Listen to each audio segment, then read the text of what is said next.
So this is the JBL PartyBox Ultimate. Initially, I thought the PartyBox 710 was overkill, and I feel the PartyBox Ultimate is unnecessary for personal use. However, the PartyBox Ultimate is new generation of party boxes, and there are a lot of things to like here. However, there are still some issues here that JBL still just refuses to fix. Nonetheless, let's see what the JBL PartyBox Ultimate is all about.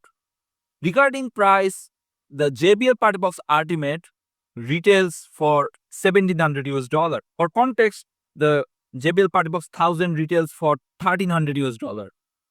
The PartyBox 710 retails for 800 US dollar, and the PartyBox 310 retails for 550 US dollar. Now we will be comparing the PartyBox Ultimate to a few speakers. Now first let's talk about the design of the speaker.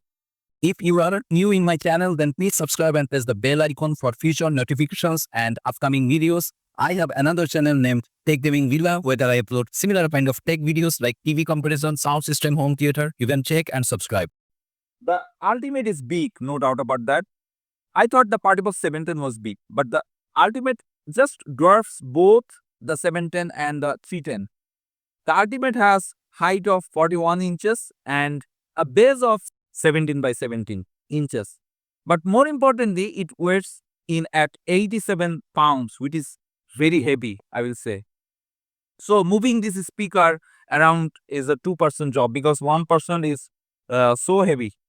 The good thing though is just like with other party boxes, the Ultimate has built-in wheels. So you can roll this speaker around, and thankfully these wheels are chunky. So these wheels are usable while on pavement and even a little bit of grass. And there's a handle on the top so that you can roll this speaker around. But there's also a hidden handle on the bottom, which is super useful.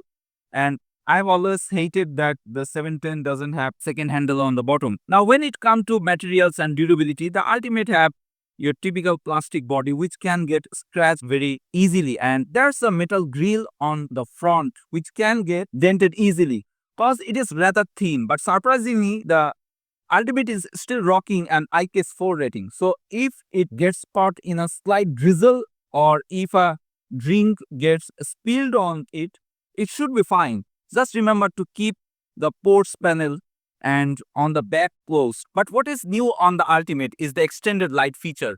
Now first off, in order to control the light feature on the Ultimate and adjust its EQ, you now have to use the JBL One app, not the PartyBox app. But from here, you can choose from different lighting modes and you can also customize your light feature. Now JBL's light features on their other speakers have always been impressive and they have been getting better and better. And the Ultimate has the most extensive light feature that we have seen so far. We have the large combined light ring on the front, but the light rings now have inside and outside borders, which gives you like a 3D effect. The Ultimate also has stars and side light rails like the 710, but the light rails on the Ultimate now wrap around the sides of the speaker. But my favorite part is that the Ultimate now has floor lights. And personally, I love floor lights on my speakers because it just gives you your speaker a very large presence. Now the light features on the party boxes are usable during the day, but obviously for the best results, you either want to use them while indoors or at night. Now usually this is the part of the video where I would say that if you do decide to use the light feature on your speaker, that is going to take an additional toll on a battery life, but the Ultimate doesn't have a built-in battery. You can only use it while it's plugged in, which is understandable just given the sheer size of the speaker. And I think that if the Ultimate had a built-in battery, it would easily weigh over 100 pounds. But now let's talk about the connectivity. Regarding wireless connectivity, you can connect the Ultimate with Bluetooth connection. This is the Bluetooth connection. And this speaker can be connected to two devices at the same time. So you and your friend can both be DJ. Latency is also not an issue. So you can use this speaker to watch videos with on your phone. But when it comes to audio codecs, the Ultimate only has support SBC. But what is new on the Ultimate is that it has Wi-Fi support. So after you connect this speaker to your Wi-Fi network, you will be able to stream music to it, either through AirPlay 2 or Chromecast. So whether you are an iPhone user or an Android user, will be fine. And it also has support for Alexa multi-room music. But the PartyBox Ultimate is not a smart speaker. But more importantly, if you are streaming music to this speaker over Wi-Fi, and if you are using a supported streaming service, then you are going to have support for Dolby Atmos. But this is going to be artificial Dolby Atmos because the Ultimate doesn't have upwards fanning speakers. Now, when it comes to the ports on the Ultimate, personally, I am a little disappointed, just given the sheer size of this speaker. First off, the Ultimate has a USB-A port, where you can either plug in a USB stick and play music off it, or you can charge your own devices. But like I have mentioned in the past, I think it's time that JBL starts adding a USB-C port on their speakers for charging your phone, because phones these days now come included with USB-C charging cables. But also there is 3.5mm audio jack. You can use this speaker with a wired connection. But more importantly, there is an audio out jack. So you can always daisy chain this speaker to any other speaker regardless of size or brand and get them to play in sync. And finally, there are 2/4-inch inputs, so you can either plug in to microphones for karaoke, or you can also plug in a guitar. And from the control panel up top, so you can easily adjust the sound of your microphone and either adjusting the gain, bass, treble, or echo. Now, personally, I never use the echo on my microphone, but it's there if you want it. There's a touchpad, and here you will find some sound effects. And through JBL's app, you can customize these sound effects as well. Overall, this is just a gimmick. I'm not going to use this, but my main critique about the ports on the Ultimate is that there are no XLR input. And I just feel that a speaker of this size and price should definitely be able to be used by someone who likes DJ. But for now, the Ultimate is going to be better suited for someone that just likes to karaoke and they want their whole block to hear them. But with all of that out of the way, let's talk about the sound regarding speaker setup. The Ultimate has dual front firing woofers. You see, the dual front firing woofers with an exhaust port that shoots out the back. It has dual front-ward firing mid-range drivers, a first for PartyBox, and it has dual front-ward firing tweeters. It has dual front-ward firing mid-range drivers, dual front-ward firing tweeters. But now we are going to jump into the sound test. We are going to be using the Ultimate at 75% volume, and we're going to cycle between having bass boost, turn off, set to deep, and set to rumble. But the EQ itself is going to be set to stock. Now, first I have to point out that the Ultimate has built-in microphones, so it's going to automatically adjust its sound depending on where it's located. But more importantly, the Ultimate has balanced sound signature to it. But it also has a vibrant, violent bass.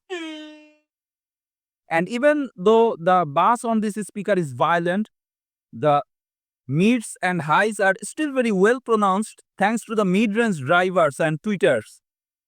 Now, obviously, just given the sheer size of the Ultimate, it is going to have a lot of bass. It already has a lot of bass even with its bass boost turned off. If you turned off the bass boost,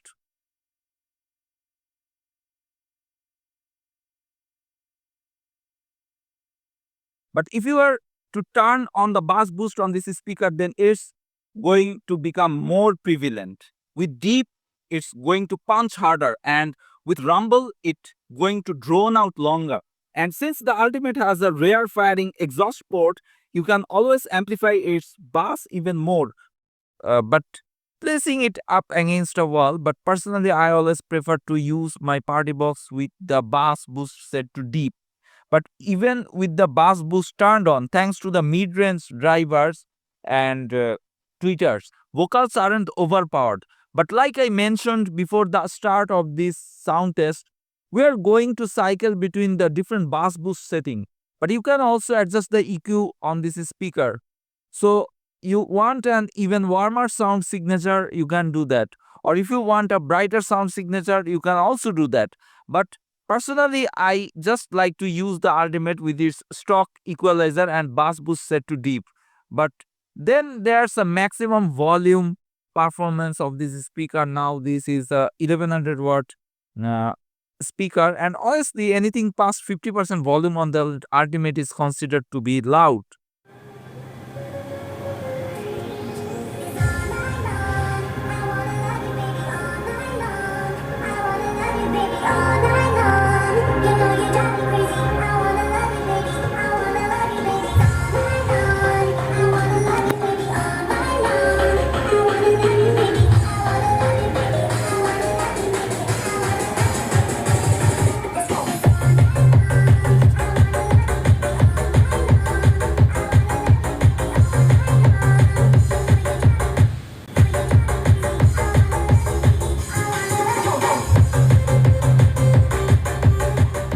At 75% volume, if you are using this speaker while indoors, you are going to need hearing protection, or else you are going to get a ringing in your ears. And maximum volume on Ultimate is going to shake the whole house.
The bass is literally going to knock things off the shelves all around the house, and a visit from the cops is guaranteed.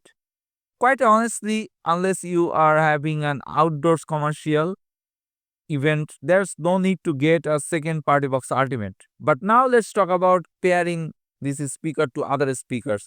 And unfortunately, JBL is up to their Tingenian again. First off, the Party Box Ultimate is now using multi-speaker connection and is that triangle button up top. And as of right now, you can only pair your Ultimate up to another Ultimate and get left and right stereo sound going. However, it is not clear whether you can only have a total of two Party Box Ultimate paired together, but the really annoying thing is if you want to have your two Ultimate paired together, you have to stream music to your Ultimate via a Wi-Fi connection. As soon as you press the pairing button on the Ultimate, their Bluetooth connection turns off. And I really don't like this cause let's say you take your two Ultimates to an area where there isn't any Wi-Fi, you are not going to be able to wirelessly connect them. You are going to have to daisy chain them. So your going to play in sync instead of in stereo mode, and the light features aren't going to be in sync. The only silver lining is, since the Ultimate has AirPlay 2 and Chromecast support, you can sync it up to other Wi-Fi enabled speakers if you are on Wi-Fi. But more importantly, now you can not wirelessly connect your PartyBox Ultimate to your PartyBox Encore 110, 310 or 710. And you also can't connect your PartyBox Ultimate to your smaller JBL Party Boost speakers like your JBL Boombox 3, Boombox 2, Extreme 3, Charge 5, Pulse 5, Pulse 4, Flip 5 or Flip 6, unless you have the Wi-Fi versions of the Boombox 3 or Charge 5. Overall, I am annoyed at JBL's fragmentation when it comes to pairing their different speakers together, and I don't like the over reliance of Wi-Fi on the PartyBox Ultimate. But at least the Ultimate does that audio jack, so you can daisy chain it to other speakers. But with all of that being said, the JBL PartyBox Ultimate is a completely unnecessary speaker that gets extremely loud, and it has very violent bass. But if you are thinking about getting one for your man cave, one PartyBox Ultimate is more than enough. So what's your thought about this JBL PartyBox Ultimate, the beast? Please tell your thoughts in the comments below. That's it from now.